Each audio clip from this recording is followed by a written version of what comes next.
Assalamualaikum warahmatullahi wabarakatuh. Nama saya Nadia Aulia, absen 28 dari kelas 12 MIPA 2. Saya ingin mempresentasikan mengenai teks editorial.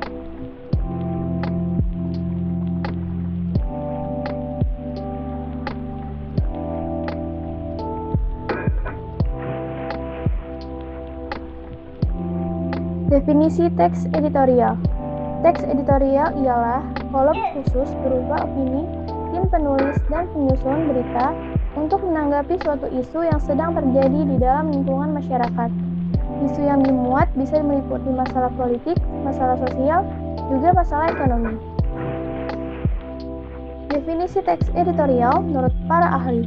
Menurut Kamus Besar Bahasa Indonesia atau dapat disingkat KBBI, teks editorial merupakan suatu gagasan ide atau pendirian seseorang yang ditulis melalui kaidah kebahasaan teks opini. Menurut Jafar Haji Assegaf, teks editorial merupakan penjelasan mengenai suatu fakta atau opini yang ditulis secara singkat, logis, serta menarik dipelajari, yang mana tujuannya tak lain untuk memberikan dampak mengenai suatu berita. Dampak tersebut memberikan pengaruh sehingga para pembaca surat kabar akan memperhatikan pentingnya arti berita tadi. Menurut Kosasi pada tahun 2017, teks editorial merupakan kolom khusus dalam surat kabar yang berisi tanggapan redaksi media baik berupa pendapat, kritik, atau pujian terhadap suatu peristiwa faktual yang terjadi di lingkungan masyarakat. Menurut Sumadiria, pada tahun 2011, teks editorial merupakan tajuk rencana yang diartikan sebagai opini redaksi yang berisi pendapat dan sikap resmi media terhadap persoalan atau fenomena aktual yang kontroversial yang sedang terjadi di lingkungan masyarakat. Menurut Max Lerner, teks editorial merupakan komentar pada tren yang dimana inti dari kejadian sehari-hari.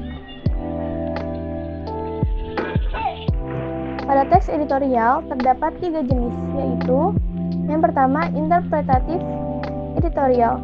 Interpretatif editorial adalah jenis editorial yang ditulis dengan misi utama untuk menjelaskan isu-isu yang dipertaruhkan oleh fakta dan figur untuk memberikan penerangan dan pengetahuan.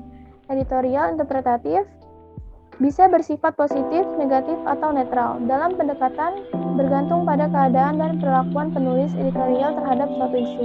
Yang kedua, kontroversial editorial. Kontroversial editorial adalah jenis editorial yang dikemas dengan misi tertentu atau mandat untuk menyebarkan suatu pandang tertentu. Editorial yang bersifat kontroversial digunakan untuk meyakinkan pembaca pada keinginan atau keniscayaan isu tertentu. Sementara itu, sudut pandang yang berlawanan akan digambarkan secara buruk. Yang ketiga, explanatory editorial. Explanatory editorial adalah jenis editorial yang hanya menyajikan masalah untuk dinilai oleh pembaca. Jenis editorial ini hanya membuka dan memprovokasi pikiran pembaca mengenai masalah kepentingan sosial politik dan ekonomi untuk menarik perhatian pembaca dan memungkinkan mereka untuk menilai. Explanatory editorial mengidentifikasi masalah, menjelaskannya, dan memungkinkan pembaca untuk mencari solusi terhadap masalah tersebut. Manfaat teks editorial. Yang pertama yaitu memberikan informasi kepada pembaca, yang kedua bermanfaat untuk merangsang pemikiran pembaca, dan yang ketiga teks editorial terkadang mampu menggerakkan pembaca untuk bertindak. Selanjutnya, fungsi teks editorial. Fungsi yang pertama yaitu tajuk rencana umumnya menjelaskan berita dan akibatnya pada masyarakat. Yang kedua, memberi latar belakang dari kaitan berita tersebut dengan kenyataan sosial dan faktor yang memengaruhi dengan lebih menyeluruh. Yang ketiga, terkadang ada analisis kondisi yang berfungsi untuk mempersiapkan masyarakat akan kemungkinan yang bisa terjadi. Yang keempat, meneruskan penilaian moral mengenai berita tersebut. Ciri-ciri teks editorial. Yang pertama, topik tulisan teks editorial selalu hangat atau sedang berkembang dan dibicarakan secara luas oleh masyarakat, bersifat aktual dan faktual. Yang kedua, teks editorial bersifat sistematis dan logis. Yang ketiga, teks editorial merupakan sebuah opini atau pendapat yang bersifat argumentatif. Yang terakhir, yang keempat, teks editorial menarik untuk dibaca karena ditulis dengan menggunakan kalimat yang singkat, padat, dan jelas. Struktur teks editorial yang pertama, pernyataan pendapat atau tesis. Bagian yang berisi sudut pandang penulis tentang masalah yang dibahas. Biasanya berisi sebuah teori yang akan diperkuat oleh argumen. Yang kedua, argumentasi merupakan alasan atau bukti yang digunakan guna memperkuat pernyataan dalam tesis. Argumentasi yang diberikan dapat berupa pertanyaan umum atau data hasil penelitian, pernyataan para ahli, maupun fakta-fakta berdasarkan referensi yang bisa dipercaya. Yang ketiga, pernyataan atau penegasan ulang pendapat, atau disebut juga reiteration. Merupakan bagian yang berisi penegasan ulang pendapat yang didukung oleh fakta di bagian argumentasi guna memperkuat atau menegaskan. Penegasan ulang berada di bagian akhir teks. Selanjutnya, kaidah kebahasaan teks editorial. Yang pertama ada adverbia, yaitu ditujukan supaya pembaca meyakini teks yang dibahas dengan menegaskan menggunakan kata keterangan atau adverbia frekuentatif. Kata yang umumnya digunakan yaitu selalu, biasanya, sering, kadang-kadang, sebagian besar waktu, jarang, dan sebagainya. Yang kedua konjungsi, yaitu kata penghubung pada teks, contohnya bahkan. Yang ketiga verba material, yaitu verba yang menjelaskan perbuatan fisik atau peristiwa yang sedang terjadi. Yang keempat, verba relasional, yakni menerangkan hubungan intensitas pengertian A adalah B dan milik mengandung pengertian A mempunyai B. Dan yang terakhir, verba mental, yaitu verba yang menerangkan persepsi, misalnya melihat, merasa, afeksi, misalnya senang, suka, dan khawatir. Dan kognisi misalnya berpikir, paham, dan mengerti. Pada verba mental terdapat partisipan pengindra atau sensor dan fenomena. Contoh yang pertama yaitu pentingnya meningkatkan pelayanan rumah sakit. Pada contoh pertama ini, pernyataan pendapat atau tesisnya itu adalah pada tahun lalu banyak masyarakat mengadu mengenai pelayanan kesehatan yang berada di rumah sakit Indonesia.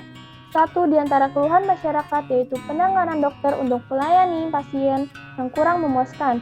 Argumentasinya, seharusnya pemerintah lebih mengutamakan bidang kesehatan dengan cara membarui atau meningkatkan mutu setiap dokter di Indonesia. Hal itu dilakukan demi meningkatkan pelayanan dan memberikan kepuasan pada masyarakat. Terdapat pengaduan yang berjumlah sekitar 268 dan dilaporkan kepada Kementerian Kesehatan. Namun, pada kenyataannya masih banyak laporan yang belum diterima, bahwa masyarakat masih kurang puas dengan pelayanan rumah sakit yang diberikan. Pernyataan ulang pendapatnya yaitu masyarakat terus berharap agar mendapat meningkatkan pelayanan rumah sakit yang ada di Indonesia guna membuat pasien menjadi lebih nyaman. Contoh yang kedua yaitu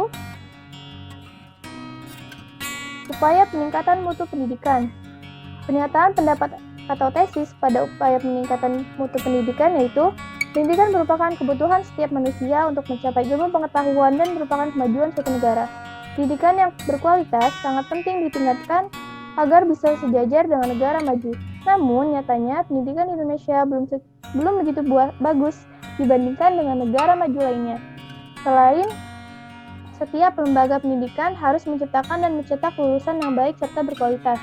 Hal ini dilakukan dengan antisipasi menghadapi perubahan dan tantangan yang makin sulit. Untuk menciptakan peningkatan kualitas pendidikan, diperlukan upaya yang benar-benar serius sehingga akan mendapatkan solusi dari permasalahan yang akan dihadapi. Argumentasi isinya adalah untuk mendapatkan pendidikan yang bermutu dan berkualitas, lembaga pendidikan harus mendukung setiap murid menjadi lebih berkualitas dan mampu bersaing dengan negara lain. Hal ini demi kemajuan iptek, globalisasi, dan menciptakan tenaga ahli. Namun, di era saat ini sudah lebih mudah dengan adanya teknologi yang makin canggih, seperti internet, untuk mencari materi belajar sehingga guru bukanlah satu-satunya sosok utama dalam menuntut ilmu atau mencari informasi. Saat ini peran guru sudah bergeser dengan menjadi dinamisator, motivator, dan fasilitator. Penegasan ulang pendapat, yaitu peran guru tetap menjadi hal yang sangat penting dan tak tergantikan dalam hal mendidik setiap murid. Oleh sebab itu, perlu ditingkatkan kembali peran guru agar mampu meningkatkan kualitas pendidikan di Indonesia. Contoh terakhir, yaitu gaya hidup dan kesehatan. Pernyataan pendapat atau tesisnya adalah kesehatan tentu sangat penting bagi setiap individu. Maka dari itu diperlukan gaya hidup yang sesuai untuk menjaga kesehatan dan kekuatan dalam tubuh agar tidak mudah terkena penyakit. Pasalnya, penanganan penyakit menular belum sepenuhnya berhasil sehingga bisa menciptakan beban ganda penyakit. Adapun penyakit tidak menular atau penyakit degeneratif memiliki persoalan sama. Bahkan sejumlah orang yang terkena penyakit tidak menular meningkat secara pesat sehingga menjadi pembunuh nomor 1. Penyakit tersebut misalnya diabetes, kanker, hipertensi, jantung, stroke, dan lain sebagainya. Argumentasinya yaitu, menurut data dari Kementerian Kesehatan atau Kemenkes, penyebaran penyakit relatif merata di setiap kota besar dan kecil. Hal ini menandakan keadaan kesehatan serta penyakit pada masyarakat telah bergeser sejak beberapa waktu.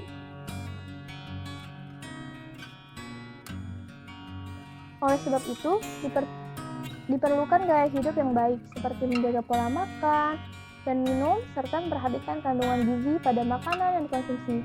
Perubahan pola yang dilakukan bersamaan dengan adanya demografi yang menyatakan bahwa lebih besar jumlah penduduk usia produktif dibandingkan jumlah penduduk tidak produktif. Hal tersebut disertai perilaku konsumtif dibandingkan produktif yang termasuk pola makan dan minum. Indonesia memang bukanlah satu-satunya negara yang memiliki masalah penyakit ganda, namun kita bisa belajar dari negara lain soal pencegahan penyakit tidak menular. Prinsip untuk menangani penyakit adalah dengan mencegahnya, dibandingkan harus mengobati. Dengan begitu, pemerintah bisa membuat upaya untuk mewajibkan label informasi kandungan gizi di setiap makanan atau minuman kemasan. Penegasan ulang pendapatnya yaitu pencegahan penyakit lebih baik dari mengobati penyakit. Jadi, masyarakat harus lebih memperhatikan pola hidup yang sehat. Program yang dilaksanakan juga perlu dukungan dari kementerian atau lembaga terkoordinasi dengan melibatkan masyarakat untuk hidup sehat.